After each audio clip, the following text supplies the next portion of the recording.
Hi Hugo. So today is the 29th of February 2020, and today is a leap year, very rare time. And also today we spoke to each other. We had an hour and a half chat on Messenger, and we played lots of Messenger games, and we played Lego Worlds on the Nintendo Switch, and we built a Japanese house on an iceberg. And that house then had a tower put on it, like a small tower with lots of oneers, and it went all the way to the top of the map. And we climbed all the way up, and then we jumped off, and it was 18 seconds to get to the floor from the bottom, from the top. So it was very high.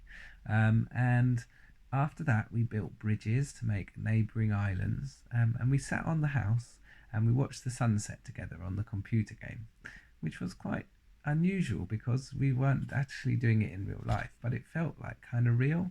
So that was a nice experience. And what else did we do? We just went around helping and doing lots of quests, and we got some gold bricks as well. I think we're up to 103 gold bricks now, so that's really nice. So today we're going to start a new book, and the new book is called The Witches. And The Witches is a squash kawaii book by an author called Roald Dahl. So here we go. Here's the book cover, and it says the world's number one storyteller, and it's been illustrated by Quentin Blake. And look, these horrible fingers of the witches. So this book is a book that I think I've read it before. I've definitely watched the film, and it's a bit kawaii, but it's a good book, so we're going to read it. You chose it from all the ones, so I hope when you watch this that you enjoy it. Here's the table of contents, and here is the first chapter, and it's called page 1. It's called A Note About Witches. In fairy tales, witches always wear silly black hats and black cloaks, and they ride on broomsticks. But this is not a fairy tale. This is about real witches. The most important thing you should know about real witches is this. Listen very carefully.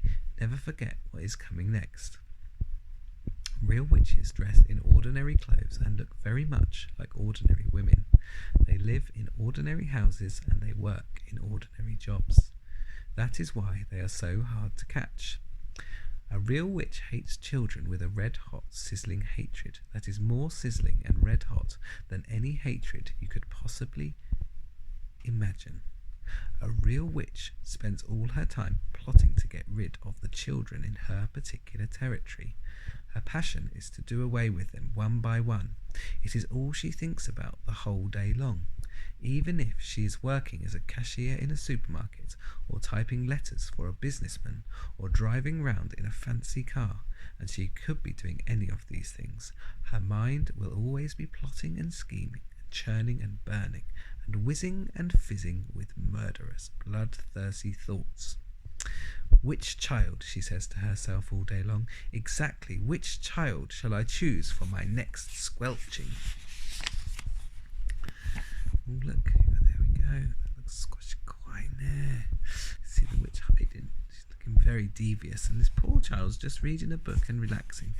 A real witch gets the same pleasure from squelching a child as you get from eating a plateful of strawberries and thick cream. She reckons on doing away with one child a week. Anything less than that and she becomes grumpy. One child a week is 52 a year. Squish them and squiggle them and make them disappear. That is the motto of all witches.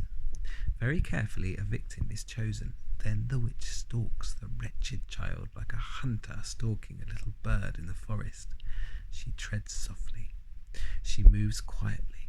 She gets closer and closer. Then at last, when everything is ready, psst, and she swoops. Sparks fly, flames leap, oil boils, rats howl, skin shrivels, and the child disappears.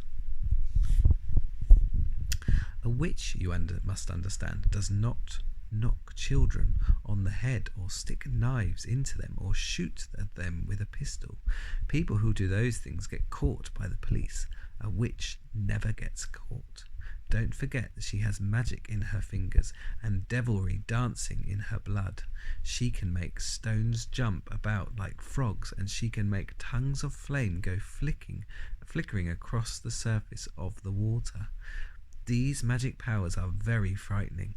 Luckily, there are not a great number of real witches in the world today, but they are still quite enough to make you nervous. In England, there are probably about 100 of them altogether. Some countries have more, others have not quite so many. No country in the world is completely free of witches. A witch is always a woman. I do not wish to speak badly about women. Most women are lovely, but the fact remains that all witches are women. There is no such thing as a male witch. On the other hand, a ghoul is always a male. So indeed is a Barghest. I don't know what Barghest is, Hugo. A Barghest. Both are dangerous, but neither of them is half as dangerous as a real witch. As far as children are concerned, a real witch is easily the most dangerous of all living creatures on the earth. What makes her doubly dangerous is the fact that she doesn't look dangerous. Even when you know all the secrets you will hear about those in a minute, you can still never be quite sure whether it is a witch you are gazing at or just a kind lady. If a tiger were able... Look, Hugo. There's two women there. One of them is a witch and one of them is not, I guess. If you were to make... What the part of the page was?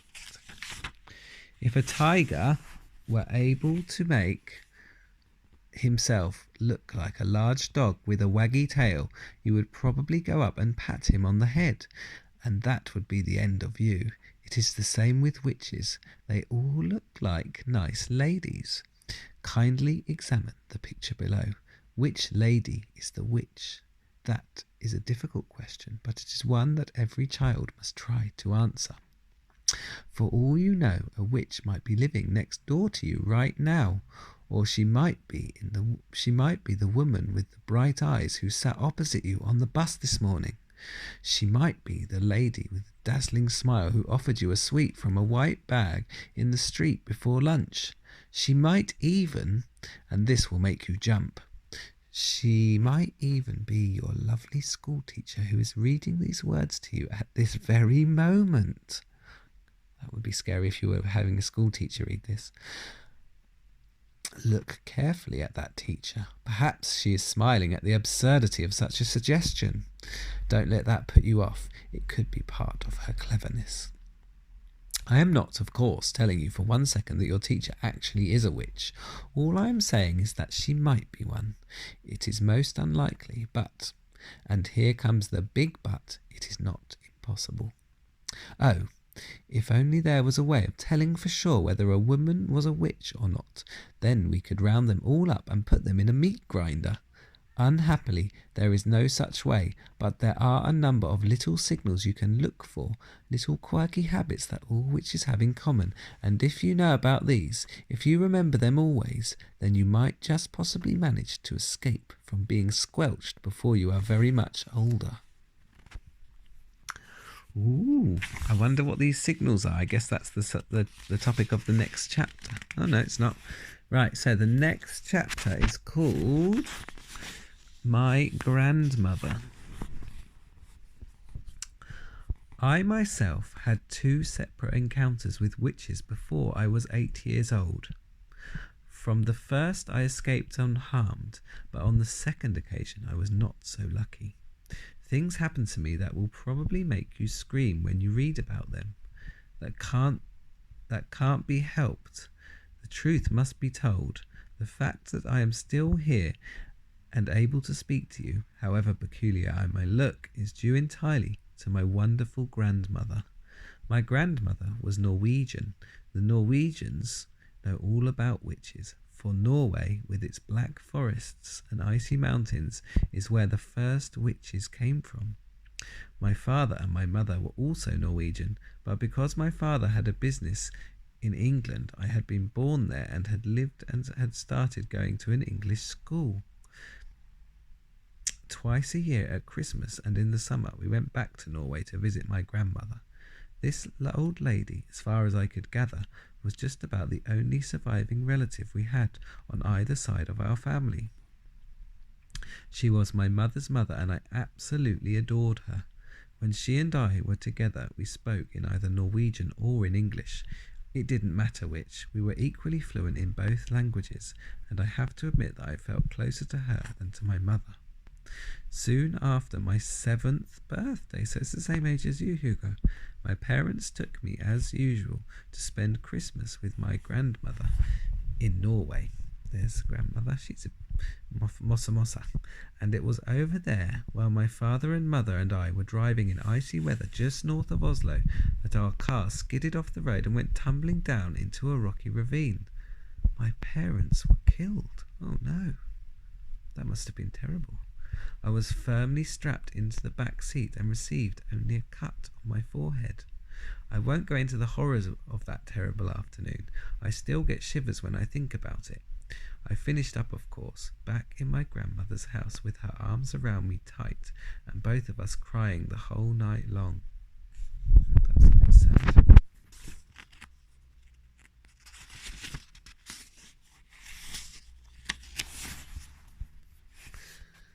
What are we going to do now? I asked her through the tears. You will stay with me, she said, and I will look after you. Aren't I going back to England? No, she said, I could never do that. Heaven shall take my soul, but Norway shall keep my bones. The very next day, in order that we might both try to forget about our sadness, my grandmother started telling me stories. She was a wonderful storyteller, and I was thrilled by everything that she told me, but I didn't become really excited until she got on to the subject of witches. She was apparently a great expert on these creatures, and she made it very clear to me that her witch stories, unlike most of the others, were not imaginary tales. They were all true. They were the gospel truth. They were history. Everything she was telling me about witches had actually happened, and I had better believe it. What was far worse, was that the witches were still with us. They were all around us, and I had better believe that too. Are you really being truthful, Grandmama? Really, are you and truly truthful? My darling, she said, you won't last long in this world if you don't know how to spot a witch when you see one. But you told me that witches look like ordinary women, Grandma, so how can I spot them? You must listen to me, my grandmother said. You must remember everything I tell you. After that, all you can do is cross your heart and pray to heaven and hope for the best. We were in the big living room of her house in Oslo, that's the capital of Norway, and I was ready for bed. The curtains were never drawn in that house, and through the windows I could see huge snowflakes falling slowly onto an outside world that was as black as tar. My grandmother was tremendously old and wrinkled, with a massive wide body which was smothered in grey lace. She sat there, majestic in her armchair, filling every inch of it. Not even a mouse could have squeezed to sit beside her. I myself, just 7 years old, was crouched on the floor at her feet, wearing pyjamas, dressing gown, and slippers. You swear you aren't pulling my leg? I kept saying to her. You swear you aren't just pretending? Listen, she said. I have known to no less than 5 children who have simply vanished off the face of this earth, never to be seen again. The witches took them. I still think you're just trying to frighten me, I said. I am trying to make sure you don't go the same way, she said. I love you and I want you to stay with me. Tell me about the children who disappeared, I said. My grandmother was the only grandmother I ever met who smoked cigars. She lit one now, a long black cigar that smelt of burning rubber. The first child I knew who disappeared, she said, was called Ragnhild Hansen. Ragnhild was about 8 at the time.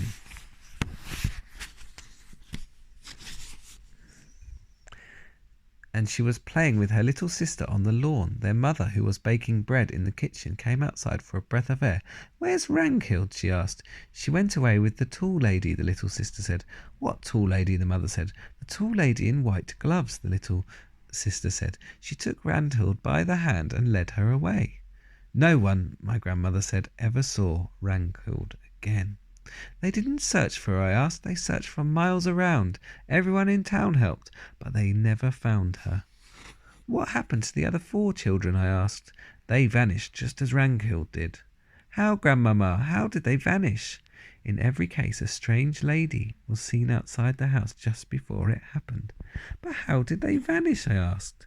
"The second one was very peculiar," my grandmother said. "There was a family called Christiansen. They lived up on Holmenkollen, and they had an old oil painting in the living room which they were very proud of. The painting showed ducks in the yard outside a farmhouse. There were no people in the painting, just a flock of ducks on a grassy farmyard and the farmhouse in the background. It was such a large painting and rather pretty. Well, one day there," and here's a picture describing there's Grandma with her cigar. She is a big lady, and there is the little boy sitting on the floor listening to Grandma.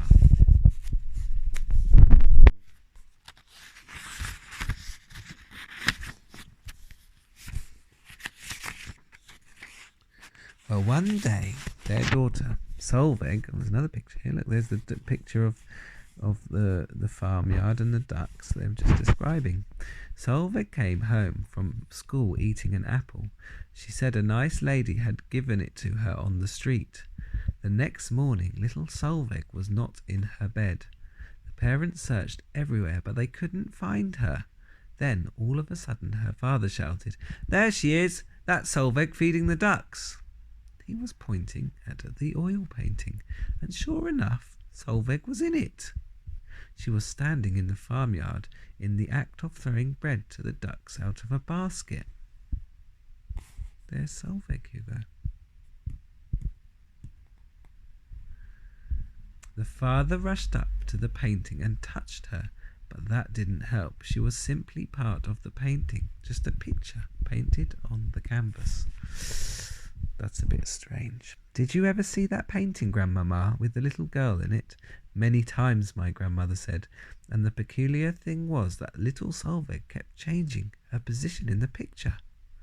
One day she would actually be inside the farmhouse and you could see her face looking out the window. Another day she would be far over to the left with a duck in her arms. Did you see her moving in the picture, Grandmamma?" Nobody did. Wherever she was, whether outside feeding the ducks or inside looking out of the window, she was always motionless, just a figure painted in oils.